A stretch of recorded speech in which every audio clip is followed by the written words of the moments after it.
Alice and Barry, my wife and my best friend, are easily the two most important people in my life, and they've never really gotten along with each other. I suppose both of them resent the other's intrusions into what they considered their domain. After I was gone, they maintained an uneasy truce. My book stayed in print, still selling, the licensing machine churned away. She was my wife and controlled the intellectual property. He was my agent and took care of the business. I wish they found more common ground than that.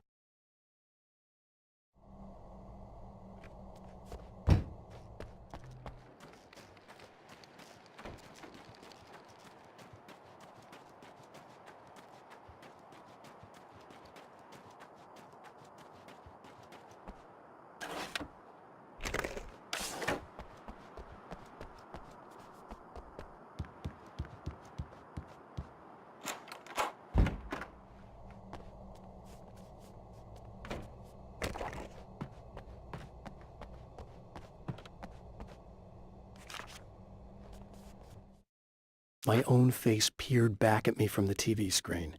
For a moment, I struggled with the sensation of déjà vu. How many times have I seen myself like this now? And then there was that easy grin that never seemed quite as quick or natural on my own lips, the dark, malicious twinkle in the eyes. And I knew who I was looking at. As he pulled back and revealed the room behind him, my throat went dry. There was nothing I could do but watch.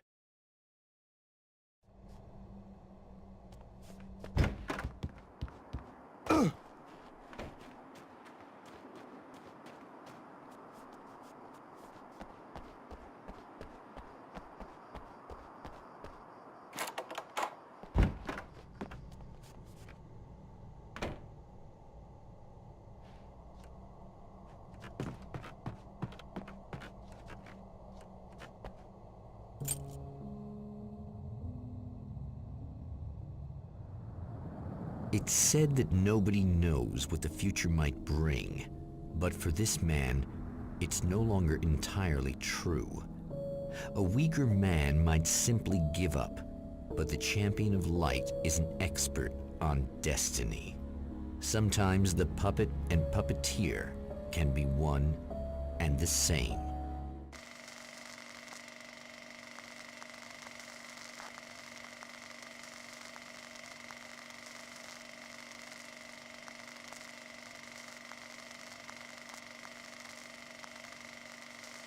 Mount Redtooth, its top littered with man-made eyes that stare into the endless depths of space. Tonight, the champion of light will depend on them to pick out a message from the ether.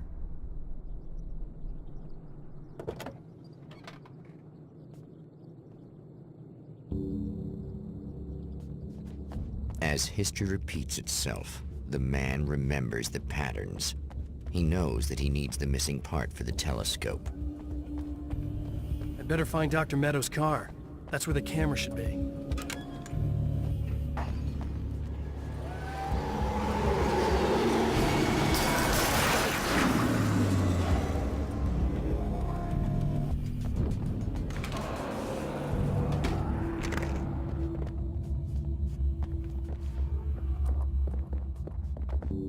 Oh, praise be.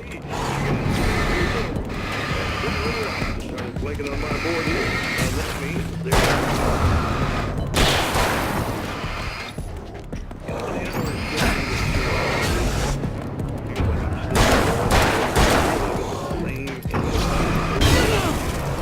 I feel genuinely touched by someone actually reaching out to me, breaking the monotony. I just want you to know that it really matters to me. Caller, you're on the air. You suck, Eddie! Did you know that this is my dream job? True fact.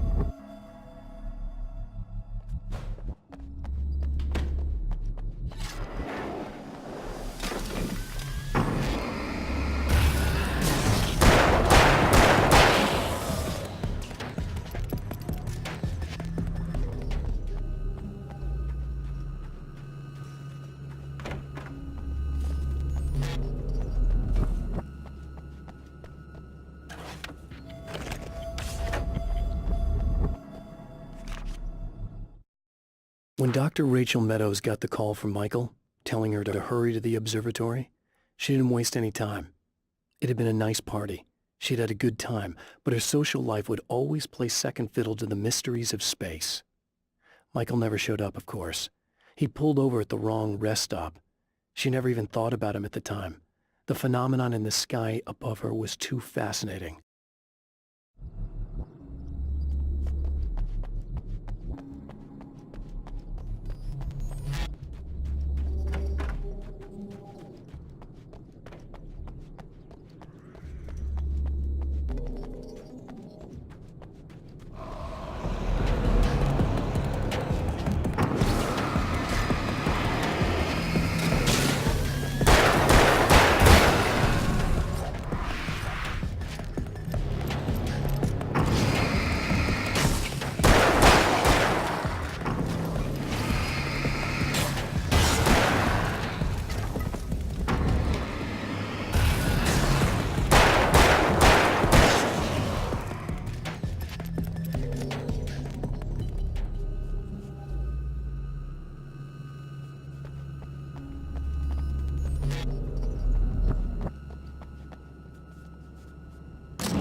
There are places where our world is worn thin, and another reality brushes against ours.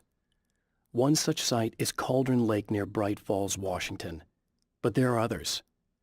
That other reality is dark, vast, and malleable, always in flux. In its depths dwell vast forces and alien energies. They're dangerous. But in one of these places, if you know how, you can channel the power of that place and use it to shape reality.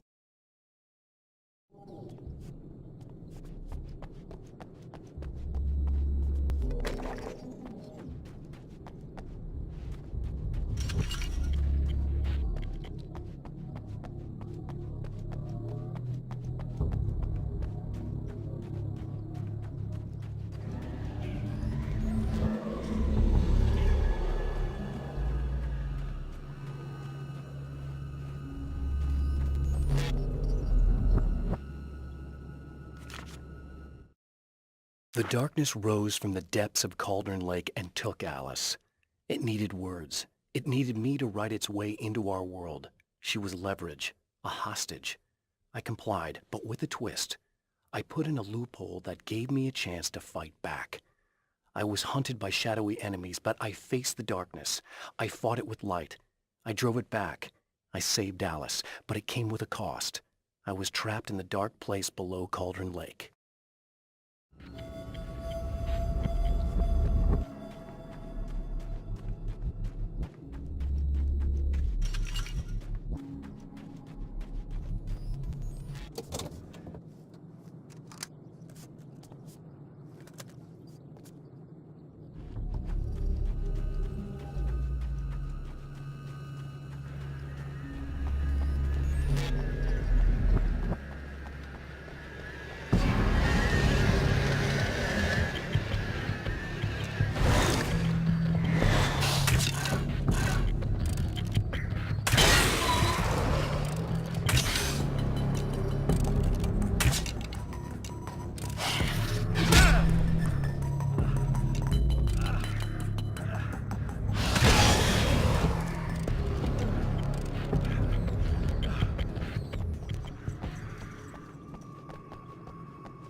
After my disappearance, they thought I was dead.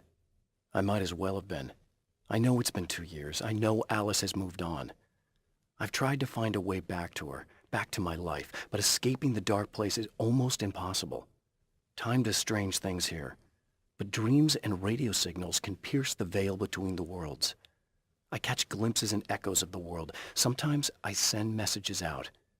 I can only pray that they hear them.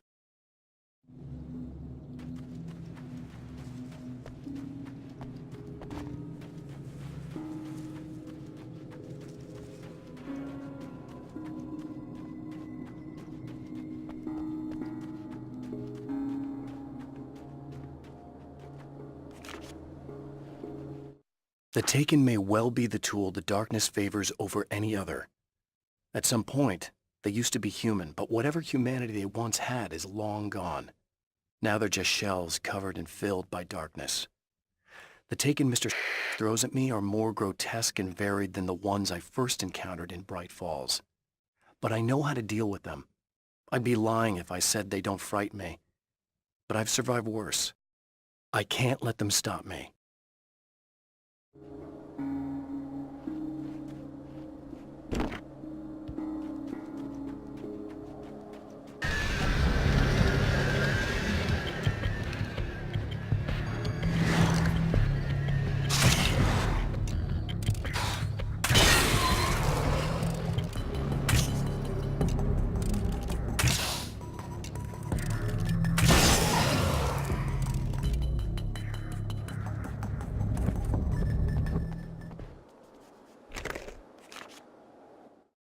Stories come naturally to us.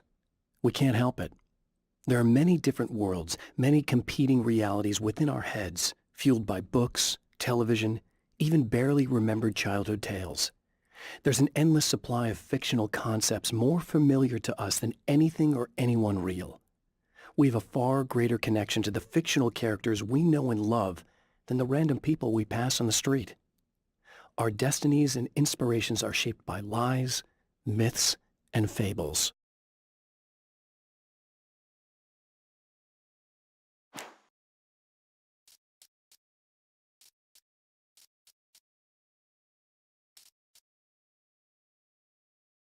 The atmosphere in the projection booth at the drive-in was charged, almost unreal.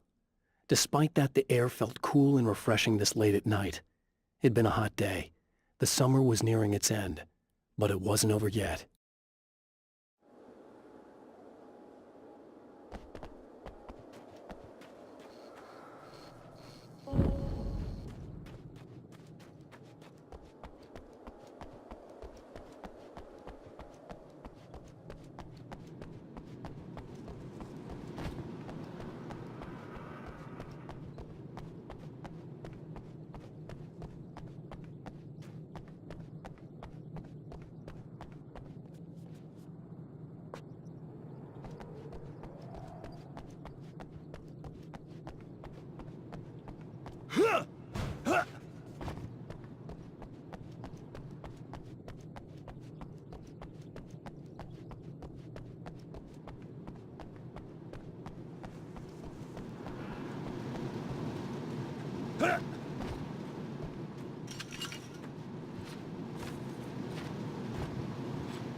It's you! How dare you! No, wait. It isn't you, is it? I suppose you'd better come in. I'll unlock the door. Thanks.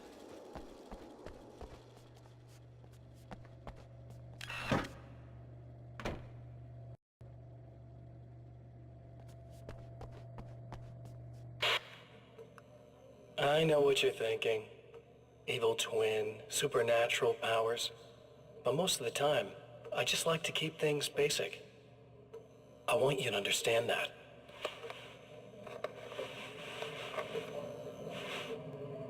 Like this. Need to get your hands dirty? No batteries, no moving parts, just physics. That's technology you can depend on. It's a classic. Speaking of classics, you need to be careful with this one, though. If the victim suddenly twists, you might end up cutting yourself.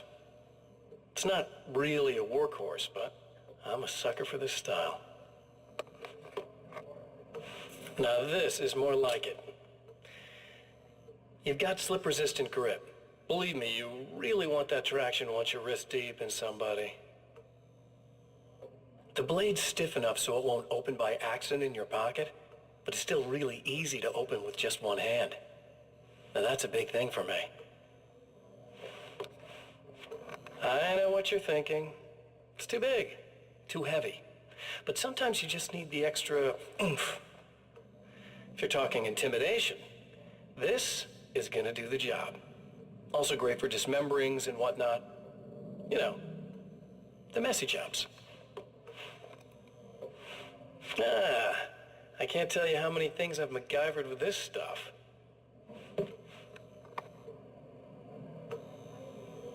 Okay, now, guns. Not a big fan. I mean, how are you supposed to really connect with somebody with a bullet?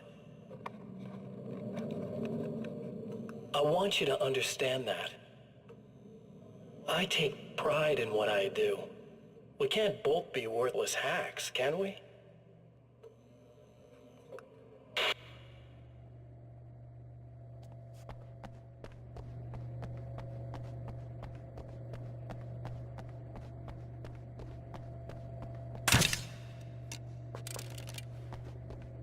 You'll have to forgive me, but this feels very strange. It seems like this has all happened before. I have the replacement part for your telescope, Doctor. All right. Let's get it installed.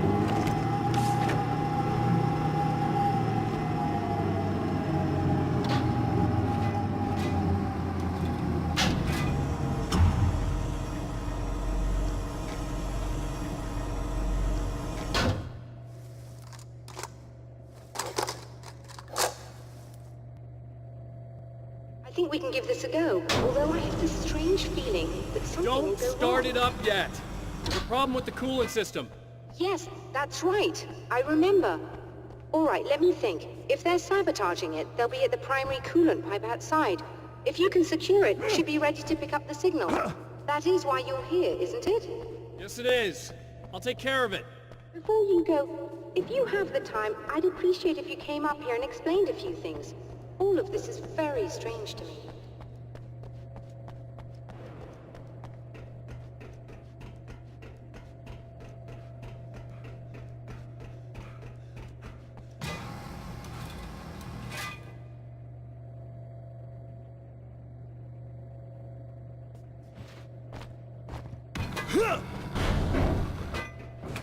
Hello. I don't quite know what's going on, but I seem to remember having had this encounter before. It's not deja vu, Doctor. This has happened before. We're caught in a time loop. That's utterly insane. How could that be? I can't really explain it. I suppose I could call it magic. I don't believe in magic. Neither do I, but I can't argue with what I've experienced. Listen, what matters now is the signal. The last time we only caught a part of it. I need the rest of it. Whether you believe me or not, you want to look into this as much as I do, right? Yes. All right. I realize that you have trouble believing this. That's an understatement. I can't deny that what you say resonates with me on some level I don't pretend to understand. But for all I know, I'm simply delusional. But it's not just you. I've experienced the same thing as you. Doesn't that prove something, at least? Maybe. On the other hand, given your appearance, and the fact that you're trying to convince me that I'm not insane, perhaps you're merely a hallucination that accompanies my delusions. You're not having a psychotic episode, Doctor. For what it's worth, I'm a skeptic by nature. I completely understand your reluctance to believe me. There are people caught so deep in their psychosis that they retroactively manufacture memories and beliefs that conform to the situation at hand. Sure, but you have to stop second-guessing yourself at some point, if you want to get something done.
locate the light, am I correct? You should be able to turn on the lights and secure the area that way.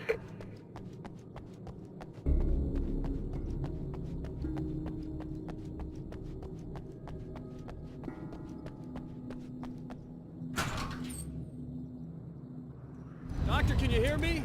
I think we're good to go. All right. I'll start looking for the signal. Please, head back.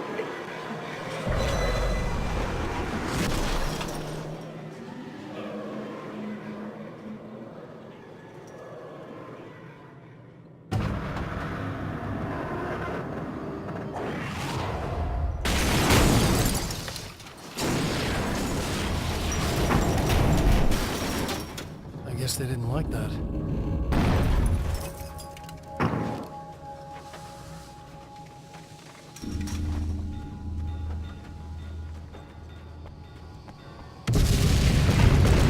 Damn mountain's trying to kill me.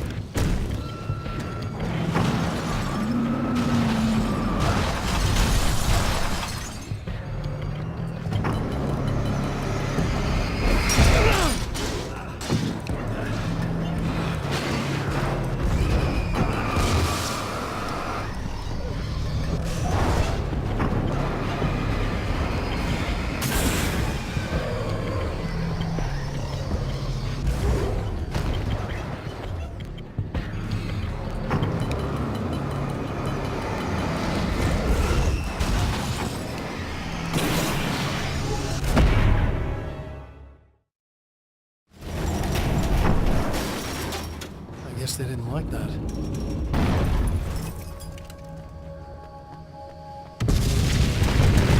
Damn mountain's trying to kill me.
find the signal? Yes, I don't think it's quite the same thing we had, the last time. Still, we're definitely picking it up. Are we getting the complete signal now? I'm afraid not. Take a look at it yourself. I'm printing out a hard copy now. I'd like to ask you a question or two before that, though. If you don't mind. What's on your mind, Doctor? Most people would find these events extremely disturbing, provided that they survive these creatures, that is. You seem to be quite adept at dealing with the situation. Why is that? Yes, I was involved in... It's a complex story. I was in this small town, and a horrible thing from another dimension kidnapped my wife and manipulated me into writing this horror story that came true. I learned to fight it with light, and I managed to contain it and free my wife. But I was trapped in its world. Are you serious? Absolutely. So, I'm used to reality working in strange or even impossible ways. And I fought these things, not exactly like this, but close enough for a good while now. Of course, I have certain advantages. Was there anything else? What did you mean when you said you have advantages? At the risk of sounding like a lunatic, reality is much more fluid than people think. It can be influenced. I didn't take you for a mystic. I'm not. I'm a writer. And under certain conditions, I can, for lack of a better word, rewrite reality. Change things. That's absurd. But it works. Assuming I believe this, why don't you simply, I don't know, write yourself some superpowers? It's not quite that simple. You need to follow certain laws of drama, I suppose. You need to think about consistency and symbolism. Often what you write isn't anywhere near as important as what you imply. There are things out there that will take advantage of your mistakes. You really believe in this? Don't look at me like that. You've experienced some of this yourself. I will gladly admit that something exceedingly strange is going on. But this idea that you're somehow altering reality with your writing is ridiculous. You're essentially saying you're controlling my actions. Leaving aside the rational arguments against this, what gives you the right? Well, it's more like having a destiny. A path you're on.